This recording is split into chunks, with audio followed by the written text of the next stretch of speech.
He had a voice that could melt steel. Legends like Otis Redding and Teddy Pendergrass came to mind when he sang. You could feel the power rattle your chest. It shook the floorboards. But before the world heard him roar, he was just a boy trying to stay alive. Picture the humid streets of Houston, Texas. The year was 1974. Danger lurked on every corner. Gangs controlled the blocks. Sirens wailed through the night like crying mothers. It was a place where dreams usually died young. His mother saw the trouble coming. She saw the streets pulling him in. She refused to let the darkness take her son. Here is the deal. She sent him away to his grandmother to save his life. That decision sparked a fire. It created a sound that would challenge Jodeci and change R&B forever. He traded the street corners for a microphone. But gravity pulls hardest when you reach the top. We all know the group H-Town. We know the way the ladies screamed when they walked out in boots and hats.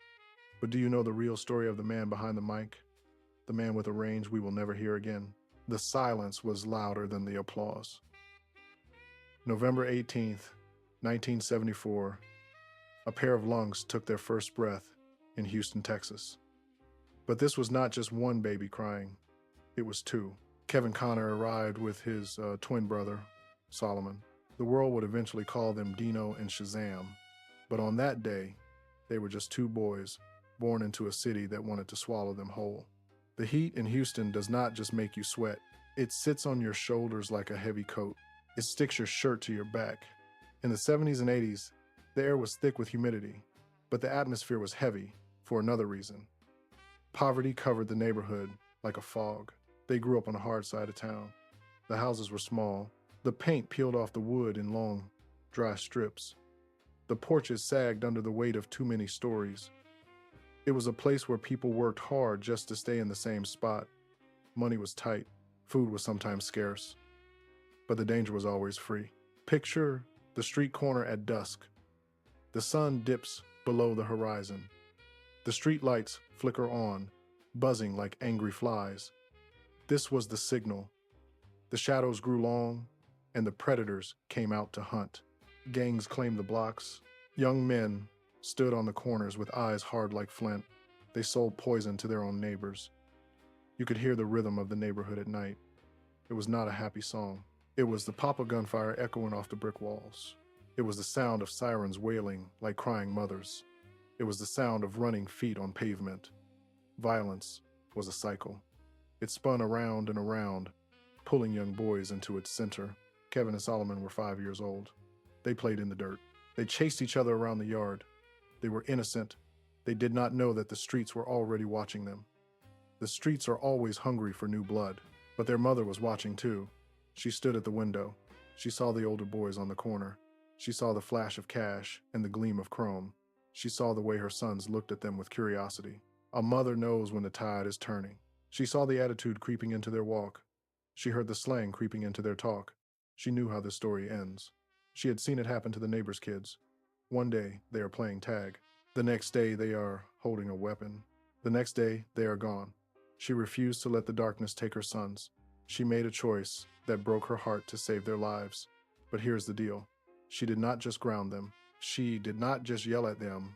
She removed them from the equation entirely. She packed their bags. She folded their small shirts. She kissed their foreheads. She sent them away to live with their grandmother. It was an escape plan. The grandmother's house was different. It was a fortress of discipline. The chaos of the streets could not cross the threshold. There were rules here. There was order. And most importantly, there was music. Music became their new atmosphere. It replaced the sound of sirens. It replaced the pop of gunfire. Kevin and Solomon did not just listen to the radio. They studied it. They treated every song like a textbook. Music was not just a hobby for them. It was food. It was water. It was the air they breathed. They sat on the floor and listened to the giants. They heard Michael Jackson. They did not just hear the beat. They felt the precision. They closed their eyes and saw him moonwalk across the stage. They studied his breathing. They studied how he made a hiccup sound like a drum. They listened to Prince. They heard the confidence. They heard the way he could scream and whisper in the same breath. They learned that a man could be pretty and tough at the same time. They listened to Marvin Gaye. This was the most important lesson. They heard the pain in his voice. They heard the struggle. Marvin did not just sing notes, he sang his soul. He sang about what was going on in the streets. Kevin felt that pain. He knew that pain. They listened to Stevie Wonder. They heard the pure joy. They heard the complex melodies that twisted and turned like a river. The twins soaked it all up. They were sponges. They did not have fancy equipment. They did not have a recording studio with soundproof walls. They had a mirror. They stood side by side, looking at their own reflections. They opened their mouths and let it out. At first, it was just practice. They mimicked the stars. But then, something shifted. The imitation stopped. Their own sound began to emerge.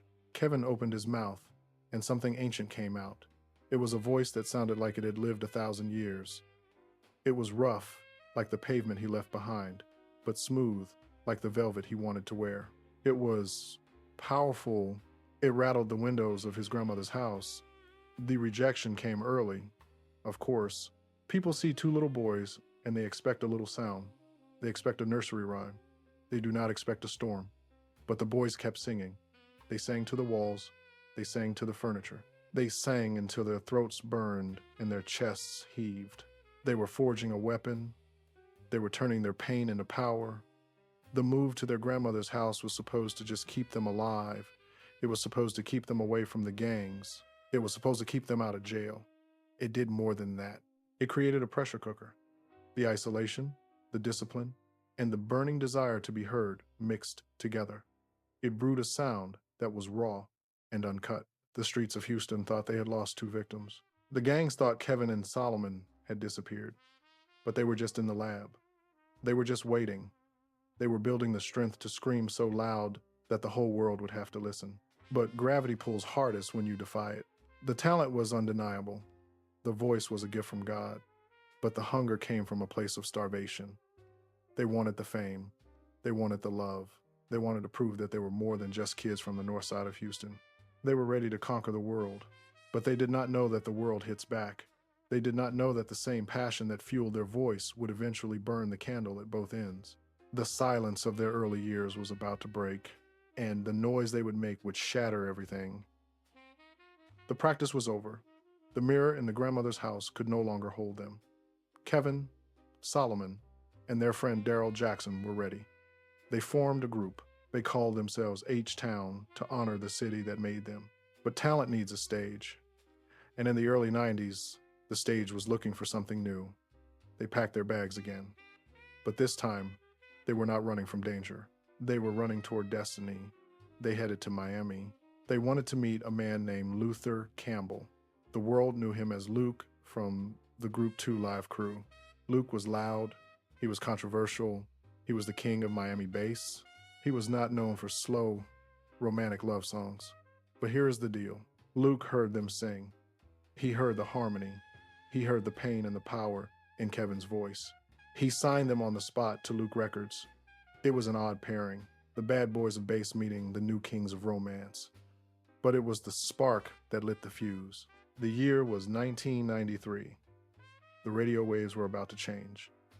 H-Town released their debut single. They called it Knockin' the Boots. Picture the summer of 93. You are driving down the street with the windows down. The heat is rising off the pavement. A car pulls up next to you. The bass rattles your rearview mirror. And then you hear that voice. It was smooth. It was pleading. It was raw. Knockin' the Boots was not just a song. It was a earthquake. It shot straight up the charts. It landed at #1 on the Billboard R&B chart. It stayed there for weeks. It crossed over to the pop charts and hit #3. The world had never heard anything quite like it. It was slow like a ballad, but it had the swagger of hip-hop. Kevin, now known to the world as Dino, was the center of the storm. He did not look like the old school soul singers. He did not wear a matching suit. He did not do a synchronized dance step. He wore heavy work boots. He wore sagging jeans. He wore baseball caps. He looked like the guy standing on the corners in Houston. He looked like the danger his mother tried to save him from. But when he opened his mouth, pure honey came out. This was a revolution. Critics called it begging R&B. The men were not asking for love politely. They were on their knees. They were pleading. And the ladies went crazy for it. The album dropped next. They titled it Fever for the Flavor. It flew off the shelves. It went gold. Then it went platinum. That means over 1 million people went to the store and bought their music. Suddenly, the boys from the rough side of Houston were rich. Gravity pulls hardest when you have heavy pockets. The money poured in fast. They went from sharing a room to buying estates. They bought cars with engines that growled. They bought jewelry that flashed under the stage lights. They bought their mother a house. They moved her out of the danger zone forever. They were living the dream. They went on tour. The crowds were massive. Picture a sea of faces screaming your name. Women threw flowers on the stage. Some threw room keys. Dino stood at the front, soaking it all in. He was the heartthrob. He was the voice that made knees weak. People started to compare them to Jodeci. This was the heavyweight fight of the 90s, Jodeci versus H-Town. Both groups had the bad boy image. Both groups had incredible vocals. Both groups sang about love with a rough edge. It was a rivalry that pushed R&B into a new era. Dino was a superstar. He was on the covers of magazines. He was on television screens across America. But listen closely to the music from that time. They released a cover of a song called A Thin Line Between Love and Hate. Dino sang it with a terrifying intensity. You could hear the grit in his throat. He sang about consequences. He sang about how quickly sweet love can turn sour. He also poured his soul into a cover of Emotions. He took the high notes and stretched them out until they snapped. He sang with a hunger that money could not feed. The success was blinding. They were young kings. They had the world in the palm of their hands. They thought the party would last forever. They thought the screams would never fade. But the music industry is a beast. It demands more. It demands another hit. It demands your time. It demands your privacy. Dino was living life at full speed. He was driving fast cars. He was living the rock star lifestyle. The pressure was mounting. The schedule was grueling. While the world saw a smile, the shadows were growing. Behind the platinum plaques and the sold-out shows, real life was waiting. The streets they left behind were far away, but the chaos had found a new way in. The peak is a dangerous place to stand. The air is thin up there. It is easy to lose your balance. Dino had conquered the charts. He had conquered poverty. He had proved everyone wrong. But he was about to face a challenge that no amount of money could fix. The applause was deafening, but silence was waiting in the wings. The spotlight is a cruel lover. It warms you up, but then it leaves you cold. By the late 90s, the music business began to shift. The sweet, pleading R&B of the early decade was fading. The radio wanted something harder. They wanted hip-hop. They wanted aggression. The smooth harmonies of H-Town were fighting for airtime against a louder, faster world. Gravity was starting to pull. The screaming fans were still there, but the crowds were different. The sales slowed down. The record labels played games. This is the part of the story they do not show you in the music videos. They do not show you the long meetings with lawyers. They do not show you the fight to get paid for work you already did. Dino felt the weight of the industry. He had tasted the top of the mountain. He knew what it felt like to look down at the world. Now, he had to fight just to stay on the cliff. But Kevin Dino O'Connor was not a quitter. He was a survivor. Remember, this was the boy who escaped the gangs of Houston. He had a voice that could melt steel. He knew that talent does not expire, even if trends do. He went back to the lab. He focused on the music. He started working on a comeback. He wanted to reclaim the throne. He wanted to show the world that H-Town was not just a memory, they were a dynasty. But life outside the studio was moving fast too. Dino found something stronger than fame. He found love. He met a woman named Tessia Ray Wysant. She was beautiful. She was kind. She saw the man, not the celebrity. She saw Kevin, not Dino. They fell in love hard. They made plans. They talked about the future. Here is the deal. Life gave Dino a second chance at happiness. Tessia became pregnant. A new life was growing. A new chapter was about to begin. Dino was preparing to be a father again. He was preparing to be a husband. The wild days of knocking to boots were behind him. He was ready to settle down. He was ready for peace. January 28th, 2003, the day started like any other. The air in Houston was cool and damp. Dino was doing what he did best. He was in the recording studio. He was laying down tracks for the new album. The magic was still there. The voice was still powerful. He finished his session. He felt good. The music was right. The future looked bright. He walked out of the studio with Tesha. They climbed into an SUV. It was a big, strong vehicle. It felt safe. They closed the heavy doors. They shut out the noise of the city. They were in their own little bubble of happiness. They drove through the streets of Houston, the same streets that raised him, the same streets that he sang about. But the streets are unpredictable. Picture the intersection. It was dark. The streetlights painted yellow streaks on the wet pavement. Dino approached a green light. Green means go. Green means safety. But in the blink of an eye, the world turned upside down. A car coming from the other direction ignored the red light. The driver did not stop. He did not slow down. He barreled into the intersection like a missile. Physics does not care about talent. Physics does not care about fame. Physics does not care that you have a pregnant fiancé in the passenger seat. The impact was thunderous. Metal screamed against metal. Glass shattered into a million diamonds. The SUV spun. It flipped. The heavy vehicle rolled over and over on the unforgiving concrete. Then, silence. The wheels stopped spinning. The engine died. The music stopped. Sirens wailed in the distance. It was a sound Dino knew from his childhood.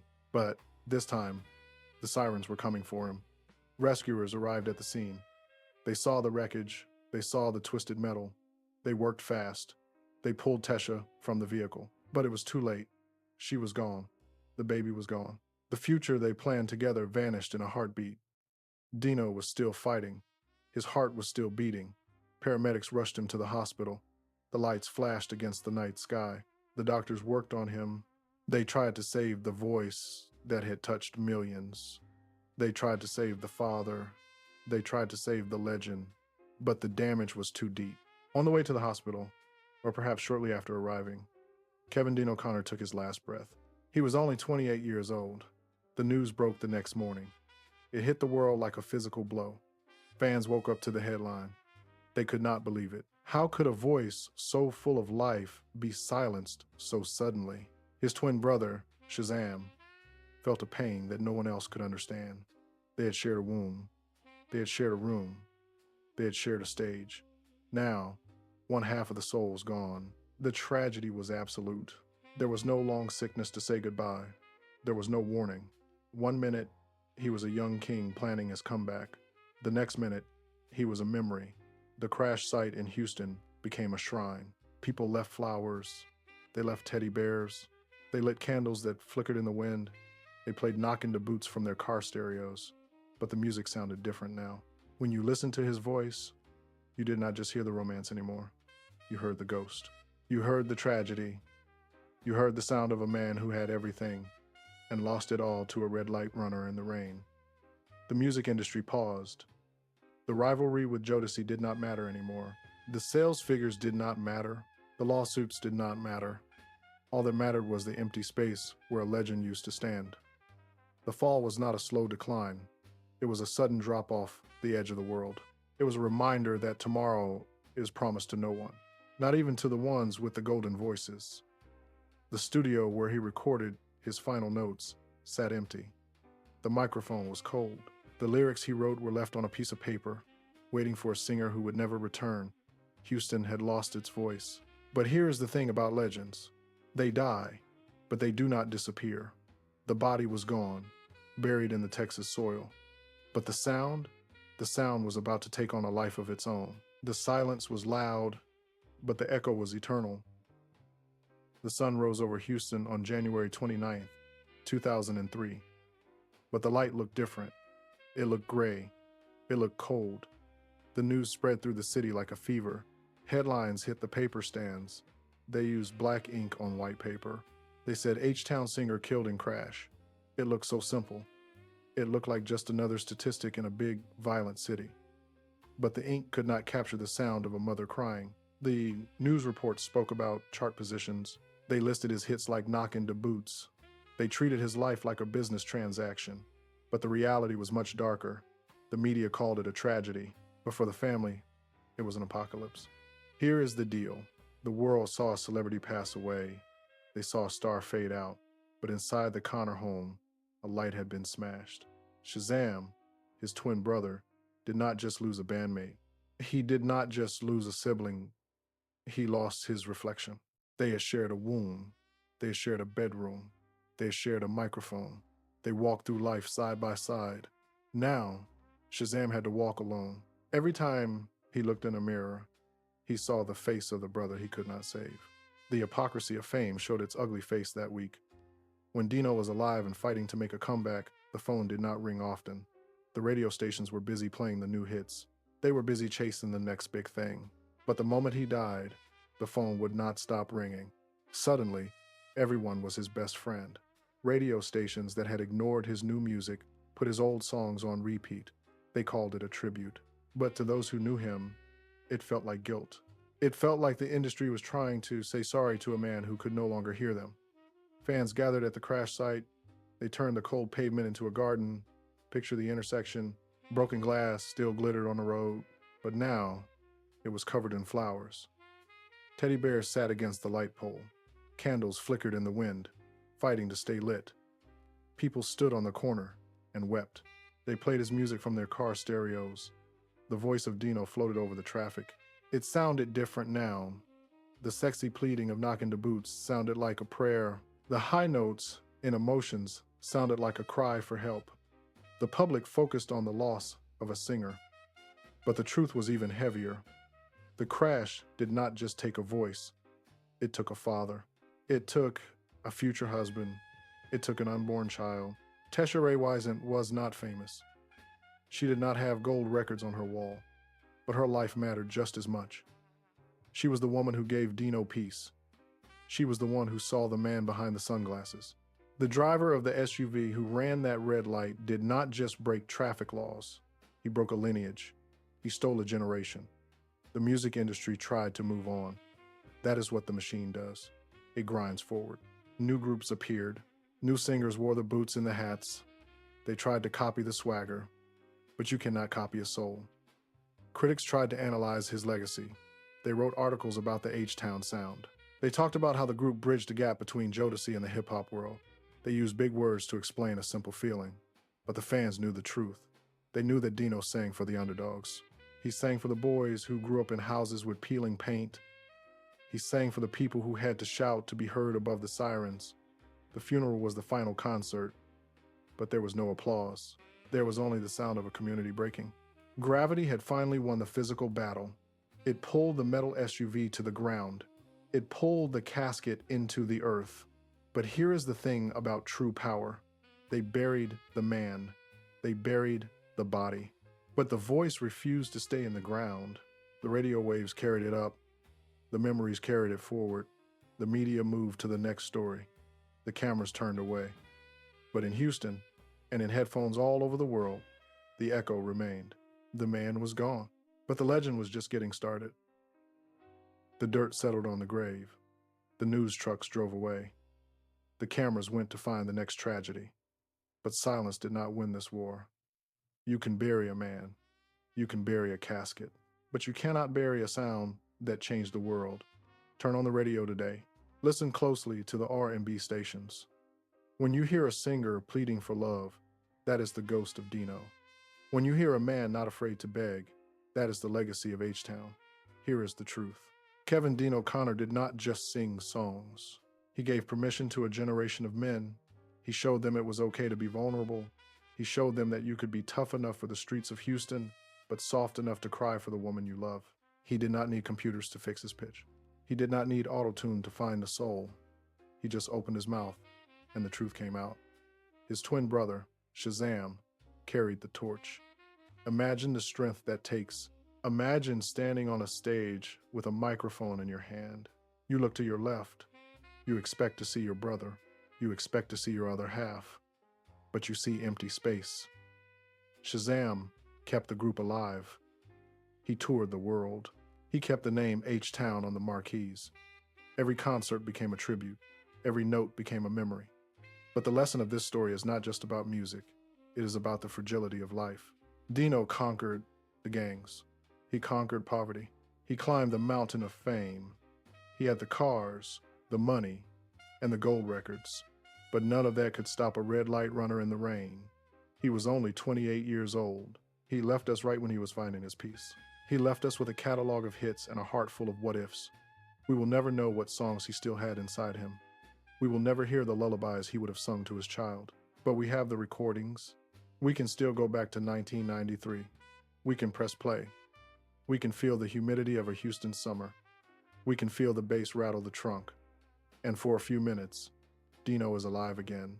The tragedy fades away. Only the voice remains. Picture that boy in his grandmother's house.